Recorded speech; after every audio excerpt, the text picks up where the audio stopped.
Hello friends, welcome back to my channel. আমি প্রতিমা চলে এসেছি নতুন ভিডিওর সাথে। আজ আমি নিয়ে চলে এসেছি 37 চেস্টের ডাবল কাটারি ব্লাউজের কাটিং ভিডিও। তো যারা যারা নতুন তারা কিন্তু ভিডিওটা স্কিপ করবেন না, পুরো ভিডিওটা দেখবেন, তাহলে দেখবেন সহজভাবে কিন্তু বুঝতে পারবেন। কম কাপড়ের মধ্যে ব্লাউজের কাটিং কিন্তু আমার চ্যানেলে পেয়ে যাবেন। তো এর আমি মেজারমেন্টটা আপনাদের বলেও দিচ্ছি আর স্ক্রিনেও দিয়ে দেবো, তো এখান থেকে আপনারা দেখে নিতে পারেন। তো এর রেডি লেন্থ থাকবে 14, 1 ইঞ্চ বাড়িয়ে নেবো, যেটা কি হাফ ইঞ্চ কাঁধের দিকে সেলাই যাবে, হাফ ইঞ্চ নিচে সেলাই যাবে। এর চেস্ট থাকছে 37 আর কোমর থাকছে 31, হাতের লেন্থ থাকবে 9.5, হাতের গোলাই থাকবে 10.5 আর শোল্ডার থাকবে 5.6 5.75 আর আর্মহোল থাকবে 5.5। নেক উইথটা থাকবে এর 2.25। তো চলুন ভিডিওটা শুরু করি। তো চলুন কাটিংটা শুরু করি। তাহলে এইখান থেকে আমি লাইনিংটাকে প্রথমে দু ফোল্ডে ফোল্ড করব।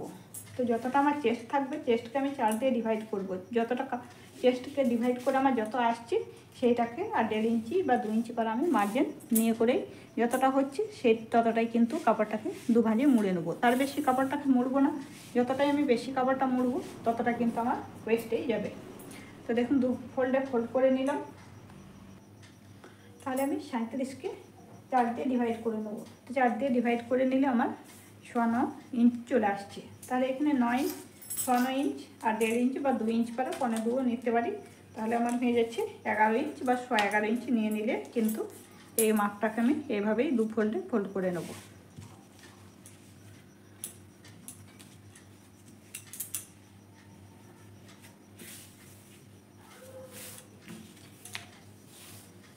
হুম, 11.5 ইঞ্চ চলে আসছে। তাহলে আমি এইটাকে দু ফোল্ডে ফোল্ড করে নিচ্ছি। ফোল্ড করে নিলাম। ফোল্ড করে নেওয়ার পরে এর লেন্থ থাকবে, রেডি লেন্থ থাকবে, লেন্থ থাকবে 14 ইঞ্চি। 1 ইঞ্চ বাড়িয়ে আমি 15 ইঞ্চিতে নিয়ে নেব। যেহেতু কাঁধের দিকে হাফ ইঞ্চ সেলাই যাবে আর নিচের দিকে হাফ ইঞ্চ সেলাই যাবে, সেই জন্য 1 ইঞ্চটা বাড়িয়ে নিই। দুটো দাগ দু সাইড থেকে করে নিলাম। এই সাইড থেকে একটা মার্ক করলাম, এই সাইড থেকে করলাম, যেহেতু লাইনটা সোজা হবে। তাহলে দু সাইডে দুটো মার্ক করে নিয়ে লাইনটাকে সোজা করে নিলাম। লাইনটা সোজা করাবো। এবারে আমি শোল্ডারের মাপটা নিয়ে নেবো। তাহলে শোল্ডার আমার আছে 5.6 ইঞ্চিতে। তাহলে এখান থেকে আমি 5.6 একটা মার্ক করে দিলাম। যখন আমার 5.6 হলো সেইখান থেকে কিন্তু আমি আর্মহোলের মাপটা নিয়ে নেবো। এখান থেকে আমার আর্মহোলটা আছে 5.5, তো এই সাইড থেকে আমি আর্মহোলের মাপটা 5.5 এইভাবে নিয়ে নিলাম। নিয়ে নেওয়ার পরে যখন আমার আর্মহোলের মাপটা শেষ হচ্ছে সেইখান থেকে আমি কিন্তু চেস্টের মাপ নেবো। তো চেস্টের মাপ নেওয়ার জন্য এখান থেকে একটা লাইন টেনে নিলাম। লাইন টেনে নিলাম। প্রথমে আমি আর্মহোলের গোলাইটা দিয়ে দেবো। আর্মহোলের গোলাইটা আমার 1 ইঞ্চিতে। এখান থেকে একটা মার্ক করে দিলাম। করে দেওয়ার পরে এই দুটোকে 5.5 আছে, 5.5টাকে মিডিলে করে একটা দাগ নিয়ে নেবো। দাগ নিয়ে নেওয়ার পরে এইভাবে হালকা হাতে এইটাকে শেপ দিয়ে দেবো। তাহলে এই আর্মহোলের শেপটা হয়ে গেল। আর্মহোলের শেপটা হয়ে গেল। এবারে আমি চেস্টের মাপটা নিয়ে নেবো। তাহলে চেস্ট আমার আছে 37কে আমি 4 দিয়ে ডিভাইড করে দেবো। তাহলে আমার হয়ে যাচ্ছে 9 ইঞ্চ 2 সুতো বা 9.25। তাহলে এখান থেকে আমি নিয়ে দিলাম। যতটা আমি কোমরের মাপটা, যতটা আমি বডির মাপ নিয়েছি ততটাই কিন্তু এখন আমি কোমরের মাপটা নিয়ে নেব। যখন আমি পুরো ব্লাউজটা সেলাই করব তখন কিন্তু আমি কোমরের মাপটা সঠিকভাবে নিয়ে নেব। তো এই নিয়ে নিলাম। নিয়ে নেওয়ার পরে এবারে আমি প্যাকিংটা দিয়ে দেবো নিচের। তাহলে এখানে 9 ইঞ্চ আছে, ওর কিন্তু মিডিলে একটা মার্ক করে নেব। মিডিলে মার্ক করে নেওয়ার পরে এইখান থেকে আমি নিয়ে নেব 4 ইঞ্চিতে প্যাকিংটা।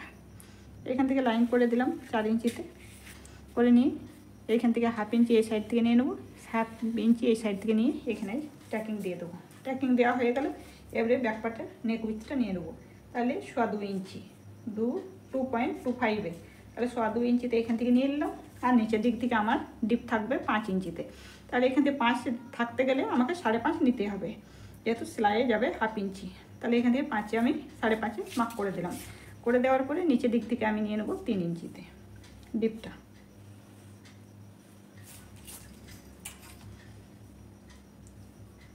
এই দুটোকে এভাবে মিলিয়ে দেবো।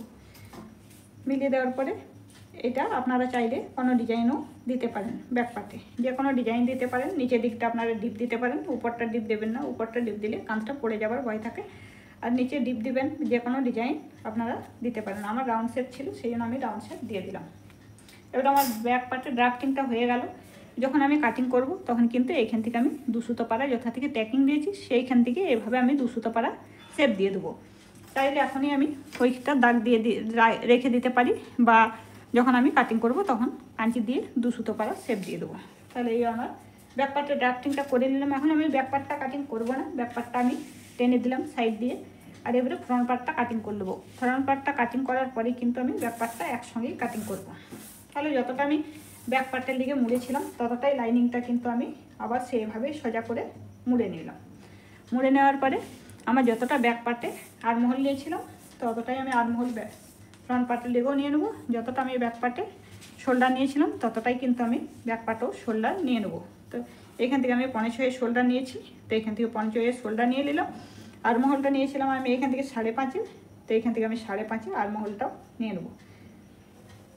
এভাবে নিয়ে মিলিয়ে দেবো। যথা আমার আরমহলের মাপটা শেষ হচ্ছে সেইখানে আমি, যেখানে আরমহলের মাপটা শেষ হচ্ছে সেইখানে কিন্তু আমি চেস্টের মাপটা নেবার জন্য এইভাবে দাগ টেনে নিলাম। তো এখানে আমি ব্যাক পার্ট থেকে ফ্রন্ট পার্টে কোথায় কোথায় চেঞ্জ করছি আপনারা কিন্তু মনোযোগ সহকারে দেখবেন, তাহলে সঠিকভাবে বুঝতে পারবেন। তাহলে এইটা ব্যাক পার্ট আমি এইটা 1 ইঞ্চিতে নিয়েছিলাম, এইখান থেকে আমি শুধু 1 ইঞ্চিতে নিয়ে নিলাম। যেহেতু এখানে 1 ইঞ্চিতে নিয়েছি, সবসময় হাতগুলো সামনের দিকেই টান থাকে, সেই জন্যই আমি 1 ইঞ্চিতে নিলাম। 1 ইঞ্চিতে নিতে গেলে কিন্তু সামনের দিকে ঝোল আসবে না। তাহলে এই নিয়ে নিলাম। আর যাদের এই ফ্রেঞ্চ স্কেল থাকবে তারা কিন্তু ফ্রেঞ্চ স্কেল দিয়ে শেপটা দিয়ে দেবেন, তাহলে কিন্তু এই মিডিলে দাগ দেওয়া এই দেওয়া ঝামেলা থাকবে না। এইটাই মাপটা নিয়ে নিলেই কিন্তু সঠিকভাবে দাগটা হয়ে যাবে। তাহলে এবার আমি ফ্রন্ট নেকটা নিয়ে নেবো। তাহলে এখানে নেক উইথটা আমার যতটা ছিল 2 ইঞ্চিতে ততটাই নিয়েছি, আর এইখান থেকে আমি নিয়ে নেবো 6 ইঞ্চিতে। 6 ইঞ্চিতে আমি নিচ্ছি, যেহেতু আমার এইখান থেকে 5.5 রেডি থাকবে, 1/2 ইঞ্চি সেলাই যাবে। আর নিচে থেকেও আমি এইখান থেকে 2.5 নিয়ে নেবো। উপর থেকে 2 নিয়েছি, নিচে থেকে 2.5 নিয়ে নেবো। আপনারা চাইলে নিচের দিকে ডিপও দিতে পারেন, বা 2 নিয়েছিলেন ততটাই নিয়ে নিতে পারেন। সামনের দিকটাও গলাটা আপনারা ডিজাইনেও দিতে পারেন, যে চাইলে যে কোনো ডিজাইন আপনারা দিতে পারেন। তাহলে আমার রাউন্ড ছিল, আমি রাউন্ড দিয়ে দিলাম। এবারে এখান থেকে যতটা আমি ব্যাক পার্টের লেন্থটা নিয়েছিলাম ততটাই কিন্তু আমি ফ্রন্ট পার্টের লেন্থটা নেবো। 1/2 ইঞ্চি কিন্তু আমি বাড়িয়ে দেবো। 1/2 ইঞ্চিটা কোথায় কী জন্য বাড়াচ্ছি সেটাও বলছি। তো এখানে নিয়েছিলাম 14, ওইটাই রেডি থাকবে। 1 ইঞ্চি বাড়িয়ে 15 নিয়েছিলাম, তো এখান থেকে আমি 15.5 নিয়ে নেবো। এখান থেকে 15.5তে এই সাইডেও একটা মার্ক করে দিলাম, এই সাইড থেকেও একটা 15.5তে মার্ক করে দিলাম। 2 সাইড থেকে 15.5তে মার্ক করে দেওয়ার পরে এই দুটো দাগকে আমি মিলিয়ে নেব। যারা নতুনরা তারা কিন্তু সবসময় 2 সাইড থেকে দাগটা মার্ক করার পরেই কিন্তু লাইনটা টানবেন, না ছাড়া 1 সাইড থেকে মার্ক করে লাইনটা টানলে লাইনটা সোজা হবে না।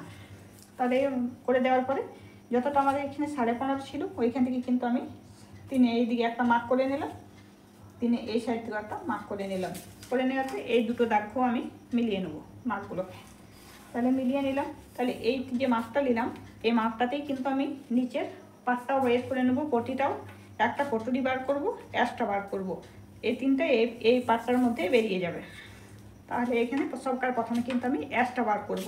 তো তার জন্য ব্যাক পার্টে যতটা আমি নিয়ে নিয়েছিলাম চেস্টের মাপটা ততটাই কিন্তু আমি ফ্রন্ট পার্টও নিয়ে নেবো চেস্টের মাপটা। ওইখানে আমি 37কে 4 দিয়ে ডিভাইড করে আমার 9 এসেছিলো, 9কে এইখানেও আমি 9 নিয়ে নিলাম। এই সাইডও ফ্রন্ট পার্টে যতটা নিয়েছিলাম চেস্টে যতটা মাপ নিয়েছিলাম ততটাই কিন্তু আমি ওয়েস্টের মাপটাও নিয়ে নিলাম। নিয়ে নেওয়ার পরে এই দুটো দাগকে আমি এইভাবে মিলিয়ে দিলাম। মিলিয়ে দেওয়ার পরে এবারে অ্যাশটা বার করবো। অ্যাশটা এইখান থেকে আমার 9 ইঞ্চি আছে, তো 9কে আমি যদি 3 দিয়ে ডিভাইড করি, তো 3 দিয়ে ডিভাইড করে আমার যত আসছে ততটাই কিন্তু 1 ভাগ আমি অ্যাশের লিগে নেবো, 2 ভাগ আমি কটরের লিগে নেবো। তো অ্যাশ মোটামুটি আমার চলে আসছে 3 ইঞ্চ 100 পারা, 100 থেকে কম আসছে, তো এখান থেকে আমি 3 ইঞ্চ 100 মিডিলেই দাগটা দিয়ে দিলাম অ্যাশের জন্য। তো এখান থেকে অ্যাশের লিগে এইখানে একটা মার্ক করে দিলাম। আর এই সাইড থেকে কিন্তু আরমহলের সাইড থেকেও আমাকে নিতে হবে। যখন আরমহলের যে কোণটা বেরিয়ে আছে এই সাইডেই ফিতাটা কিন্তু বসিয়ে দেবেন।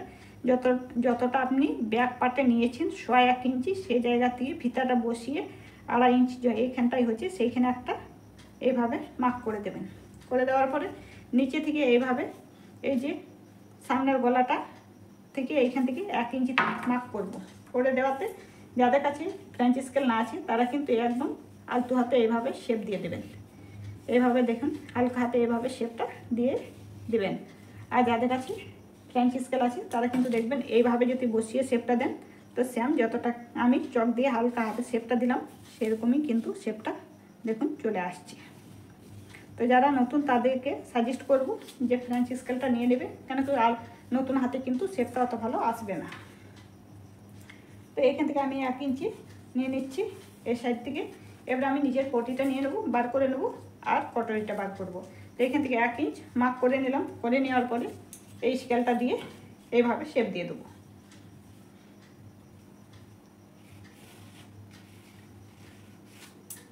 এইভাবে শেপ দিয়ে দিলাম। শেপ দিয়ে দেওয়ার পরে এইখান থেকে আমি 4 ইঞ্চ নিয়ে নেব। এখান থেকে 4 ইঞ্চ নিয়ে পরে এই 4 ইঞ্চের মিডিলে এইভাবেও কিন্তু একটা মার্ক করে নিয়ে এইখান থেকে 1/2 ইঞ্চি পরে এইখান থেকে মার্ক করে নেব। তারপরে এইভাবে শেপটা দিয়ে দিতে পারেন, বা ফ্রেঞ্চ স্কেল থাকলে এইভাবে কিন্তু শেপটা বসিয়েও কিন্তু দিয়ে দিতে পারেন। এইভাবে দেখুন সেমই চলে আসছে। এইভাবে বসিয়ে শেপটা দিয়ে দিতে পারেন। দিয়ে দেওয়ার পরে এইখান থেকে এই যে 1 ইঞ্চিটা নিয়েছি এইখান থেকে দেখুন আমার 3.5 কাছাকাছি চলে আসছে। তাহলে এইখান থেকে আমি এইটাকে এইভাবে মিলিয়ে দেবো। মিলিয়ে দেওয়া হলো। এবার আমার এই কটরিটা বেরিয়ে গেল। কটরিটা বেরিয়ে গেল, কটরির সূত্র আছে সেই হিসাবে আমি দেখে নিচ্ছি আমার কটরিটা কততে বেরোচ্ছে। তাহলে এইখান থেকে আমার 8 ইঞ্চিতে কটরিটা বেরিয়ে গেল। তো কটরি বার করবার একটা সূত্র আছে যেটা কি আমার এইটা 37 সাইজের কটরি। তো 37কে আমি 5 দিয়ে ডিভাইড করে দেবো।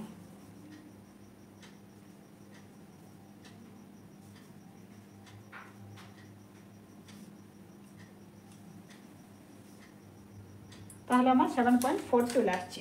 মোটামুটি 7.4 মানে 7.5 ইঞ্চি কাছাকাছি আমার চলে আসছে। আর 1/2 ইঞ্চি সেলাই যাবে। তাহলে এইখান থেকে দেখুন আমার 8 ইঞ্চিতে পুরো কটরিটা বেরিয়ে গেল কটরিটা। তাহলে কেউ যদি চেস্ট হেভি না থাকে তাহলে কিন্তু আপনারা কটরিটা এইভাবে একটু শেপ দিয়ে দিতে পারেন। আর যদি পারফেক্ট আছে তাহলে কিন্তু শেপ দেওয়ার দরকার নেই, এই কটরিটাই কিন্তু পারফেক্ট হয়ে যাবে। তাহলে হয়ে গেল। আর এখান থেকে আমি নিচের কটরিটা বার করে নেব। তো নিচের কটরি বার করবার জন্য প্রথমে আমি লাইন টেনে নিলাম একটা। লাইন টেনে নেওয়ার পরে এই সাইড থেকে একটা লাইন টেনে নিলাম।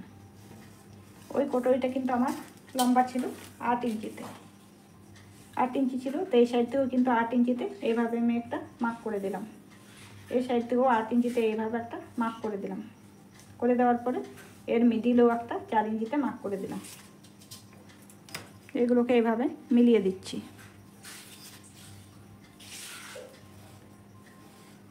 মিলিয়ে দিলাম। আর নিচের কটরি বার করবারও একটা সূত্র আছে, যত চেস্ট থাকবে চেস্টকে আমি 12 দিয়ে ডিভাইড করে দেবো।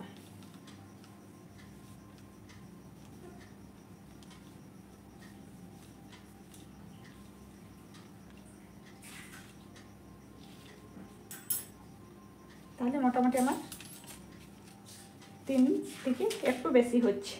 তাহলে 3 থেকে একটু বেশি হচ্ছে। আর আমি 1/2 ইঞ্চি 1.5 ইঞ্চি বা বাড়তি নিয়ে নেবো। তাহলে আমার এইখান থেকে 4.5 ইঞ্চিতে কটরিটা বেরিয়ে যাচ্ছে। 100 কম 4.5 ইঞ্চিতে। তো এইখান থেকে আমি 100 কম 4.5 ইঞ্চি 4 ইঞ্চিতে আমি এইখান থেকে মার্ক করে নিলাম 100 কম 4 ইঞ্চিতে। তাহলে এইগুলোকে এইভাবে টেনে দিলাম। টেনে দেওয়ার এই যে মিডিলে আমি 4-এ মার্ক করেছিলাম সেইখান থেকে 1/2 ইঞ্চিতে আমার কটরি ট্যাকিং হয়ে যাবে। ট্যাকিং হয়ে গেল। এইখান থেকে আমি নিয়ে নেবো 1 ইঞ্চিতে এইভাবে মার্ক করে দেবো। এইখান থেকে 1/2 ইঞ্চিতে এইভাবে মার্ক করে দেবো। এখানে এই সাইডে 1/2 ইঞ্চিতে আর এই সাইড থেকে 1/2 ইঞ্চিতে করে দেওয়ার পরে এইগুলোকে এইভাবে মিলিয়ে নেব।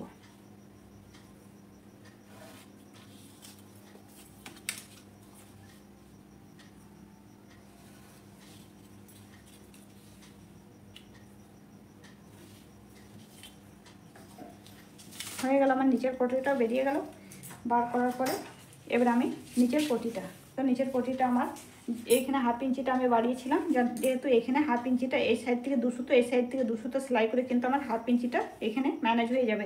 তাহলে ব্যাক পার্টে যতটা আমার মাপ নিয়েছি সেম মাপ আমার ফ্রন্ট পার্টেরও হয়ে গেছে। এবারে ফ্রন্ট পার্টে আমার সামনের দিকে হুক পটি করতে হবে। তো হুক পটি করতে গেলে যতটা আমি হুক পটি লাগবে ততটাই কিন্তু এই সাইড থেকে আমাকে হুক পটি লিগে নিয়ে নিতে হবে।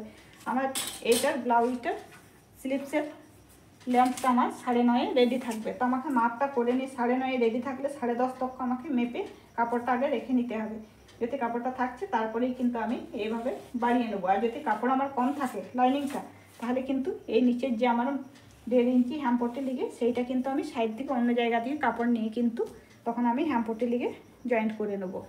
তো এই সাইডে দেখছি এটা স্লিপসের লিগে আমার কাপড়টা বেরিয়ে যাচ্ছে, তাহলে আমি এইভাবে মুড়ে নিলাম, নিচে 1.5 ইঞ্চি পাড়া নিয়ে নিলাম। তাহলে এই আমার পুরো ড্রাফটিংটা হয়ে গেল।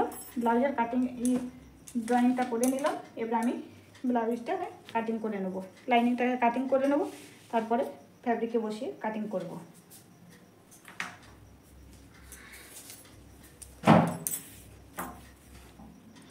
এখান থেকে আমি 2 সুতো পাড়া এইভাবে ছেটে দিচ্ছি। এইখানে ছেটে দিলে এই যে এখানে যখন আমি কটরি এই যে ট্যাকিংটা এইভাবে দেবো, তখন কিন্তু যদি এই সাইডের কাপড়টা বেশি থাকছে তো তাই এই সাইডটা একটু কোন পাড়া বেরিয়ে যাবে, তার জন্য কিন্তু আমি এইখান থেকে 2 সুতো পাড়া শেপ দিয়ে দিলাম।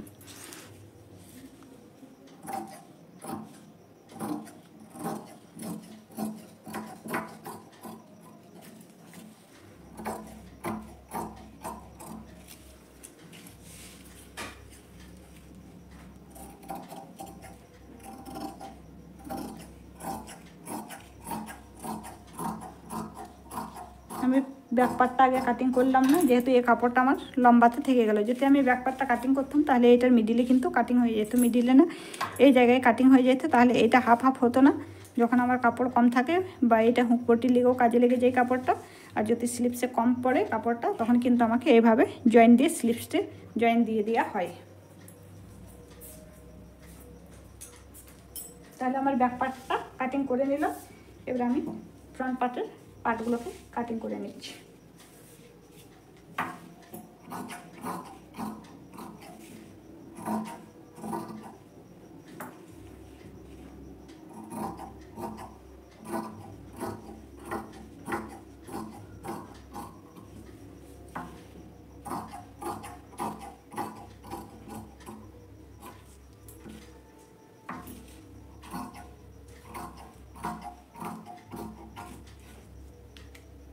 কটরিটা কাটিং করে নিলাম। এবার আমি প্যাচটা আমার কতটা লম্বা আছে দেখিয়ে দিচ্ছি। প্যাচটা লম্বাটা 15.5, 3 গেলে 12.5 আমার রেডি আছে। প্যাচটা 12.5তে রেডি আছে।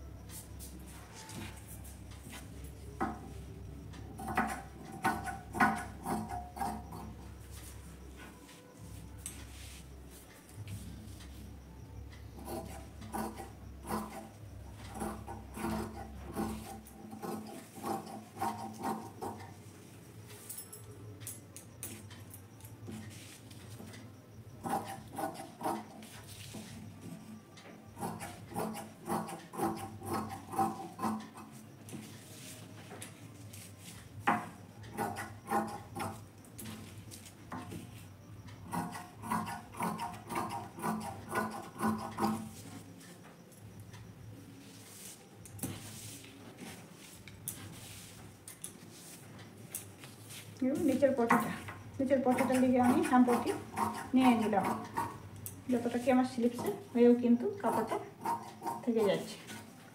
তাহলে এই আমার নিচের পটিটা। এবার আমি এইটাতে স্লিপসটা বার করে নিচ্ছি। স্লিপসের জন্য 4 ভাঁজে মুড়ে নিতে হবে, তাহলে কিন্তু দুটো স্লিপস বেরিয়ে যাবে। তাহলে এই কাপড়টাকে আমি 4 ভাঁজে মুড়ে নিচ্ছি। এই 4 ভাঁজে মুড়ে নিলাম। মুড়ে আনতে আছে 9.5, তাহলে আমাকে 1 ইঞ্চি বাড়িয়ে 10.5, হাফ ইঞ্চি করে সেলাই চলে যাবে। তাহলে এখান থেকে আমার রেডি লেন্থ ছিল 9.5, আর এখান থেকে আমি নিয়ে নিলাম 10.5। 10.5 নিয়ে পরে আমার 3.25 ইঞ্চিতে ডাউন দেবো। স্লিপসের ডাউনটা আমি 3.25 ইঞ্চিতে দিয়ে দেবো। দিয়ে দেওয়ার পরে এর গোলাইটা থাকছে 10.5। তাহলে এখান থেকে আমি 5.25 নিয়ে দিলাম, এখান থেকে 5.25 দিলাম। আর আমি এখানে নিয়েছিলাম আর্মহোলের গোলাইটা নিয়েছিলাম 5.5, তাই এখান থেকে আমি 6.5 এইভাবে এখানে 1 ইঞ্চি বাড়িয়ে মার্ক করে দিলাম। আর এই সাইড থেকে আমি 2 ইঞ্চিটা রেখেছি, 2 ইঞ্চি নিচে থেকেই কিন্তু স্লিপসের ডাউনটা আমি দেবো। 2 ইঞ্চি আমার সোজাই থাকবে, তারপরে কিন্তু আমি স্লিপসের ডাউনটা এভাবে দিয়ে দেবো। আর এখান থেকে সোজাই রেখে দেবো এই সাইডটা, এইটা আমার মার্জিন থাকবে। এই সাইডে আমাকে একটু জয়েন্ট দিতে হবে। তো জয়েন্টের জন্য এই যে আমি কাপড়টা রেখেছিলাম আপনাদের দেখালাম, যে কাপড়টা আমি কাটিং করিনি প্রথমে ব্যাক পার্টটা এইটা, তাহলে এইখান থেকে আমি এইখানে বসিয়ে নেব। বসিয়ে এইভাবে আমি স্লিপসের মাপটা করে তারপরে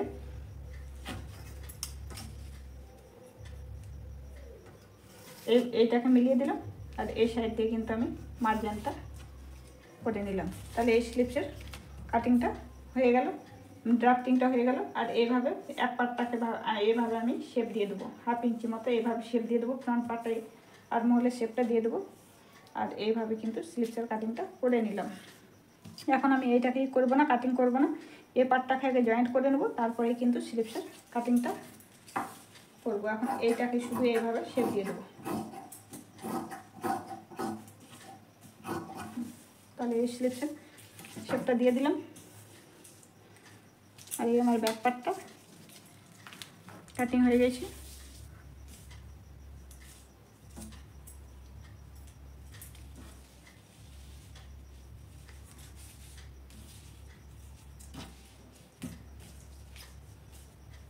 এই অ্যাশটা, এই কটরির উপরের পার্টটা, উপরের কটরিটা আর এই নিচের কটরিটা এইভাবে বসিয়ে এইভাবে সেলাই দিয়ে দেবো। কটরিটা যে সাইডটা কম সাইড আছে এই শেপটা দিয়েছি, ওই সাইডটা এখানে সেলাই যাবে, আর যে এই সাইডটা বেশি থাকবে সেই সাইডটা এইদিকে থাকবে। তাহলে এইভাবে কটরিটা শেপ দিয়ে দেবো। তাহলে এই নিচের কটরিটা হয়ে গেল, আর এইটা হয়ে গেল নিচের পটিটা। এবারে আমি লাইনিংয়ে বসিয়ে কাটিংটা করে নেব। এইটার আমি আপনাদের লাইনিংয়ের কাটিংটা দেখাচ্ছি না, ভিডিওটা অনেক বড় হয়ে যাবে। তো এই আমার পার্টগুলো হয়ে গেল। তাহলে আপনাদের ভিডিওটা কেমন লাগলো কমেন্টে অবশ্যই জানিও। ভিডিওটা যদি ভালো লেগে থাকে তাহলে চ্যানেলটাকে সাবস্ক্রাইব করে দেবেন, পাশে থাকা বেল আইকনটাও প্রেস করে দেবেন। ভিডিও দেওয়ার সঙ্গে সঙ্গে নোটিফিকেশানটা পৌঁছে যাবে। ফিরে আসছে একটা নতুন ভিডিওর সাথে। ততক্ষণ আপনারা ভালো থাকবেন, সুস্থ থাকবেন।